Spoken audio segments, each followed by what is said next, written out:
Bonjour à tous, aujourd'hui nous allons voir une façon de faire du calcul mental et de calculer rapidement des soustractions.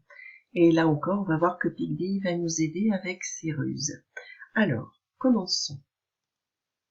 Là, regarde bien ce que fait l'écureuil pour faire 12 moins 3. D'abord, il a mis 1, 2, 3, 4, 5, 6, 7, 8, 9, 10, 11, 12 noisettes. Ensuite, il en a barré 1, 2, 3. Et on regarde ce qui reste. Une soustraction, c'est on enlève et on regarde ce qui reste. Et donc là, bon, on est obligé de recompter. 1, 2, 3, 4, 5, 6, 7, 8, 9. Donc, il reste 9. Tu as vu, il a fallu que je compte les 12, que je barre les 3, et après que je recompte ce qui reste. Alors, voyons ce que nous propose Pigby pour faire 12 moins 3. Donc, effectivement, on trouvait 9. Regarde ce qu'il va nous proposer, Pigby. D'abord, pour faire 12, il va dessiner 12 comme avec des jetons. Et tu te souviens, 5 et encore 5, ça fait 10, et encore 2, ça fait 12. Là, je n'ai pas besoin de compter les jetons, je vois qu'il y en a 12. Moins 3. Moins 2, d'abord. Moins 1. Donc, il en a enlevé 3, mais tu as vu, il l'a fait en 2 fois. D'abord moins 2, puis ensuite moins 1.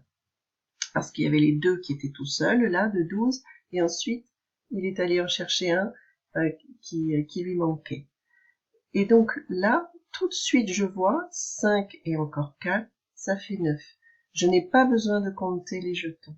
Je les vois, les 9 qui restent. Donc 12 moins 3, ça fait bien 9. Cette méthode-là, elle va nous permettre de le faire dans notre tête bientôt. Mais pour l'instant, il va falloir dessiner les jetons de Pigby et barrer ce qu'il enlève. Alors, tu es prêt? Tu as une feuille et un crayon et on va commencer ensemble. Alors, d'abord, on va faire 14 moins 6. Donc, tu vas mettre sur pause, tu vas dessiner 14 jetons comme Pigby. Attention, fais bien tes paquets de 5 et sépare-les bien. Et tu vas barrer 6 et tu vas regarder ce qui reste. Allez, tu mets sur pause. Ça y est, tu as fini? Allez, on le fait ensemble. Moi, j'ai fait 14 comme Pigby, regarde. 5 et encore 5, ça fait 10, et encore 4, ça fait 14. Je dois en barrer 6. Donc ce que je vais faire, c'est que je vais barrer les 4 là, et encore 2, ça fait 6. Et maintenant, je n'ai plus qu'à voir ce qui me reste. Il m'en reste 5 et encore 3. Ça fait donc 8. Calcul suivant. Allez, tu mets sur pause et tu fais 15 moins 5.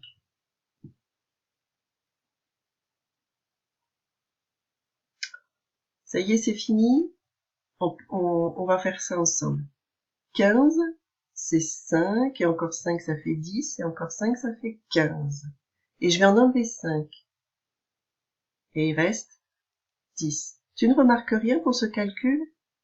Eh oui, tu vois, on enlève les unités. J'en ai 5 là, j'ai 5 unités pour 15 et je les enlève. Donc je retrouve la dizaine toute seule. Et ça va être valable pour tous les calculs. En fait, on n'a pas besoin de dessiner pour cette soustraction. Voilà, on continue la dernière.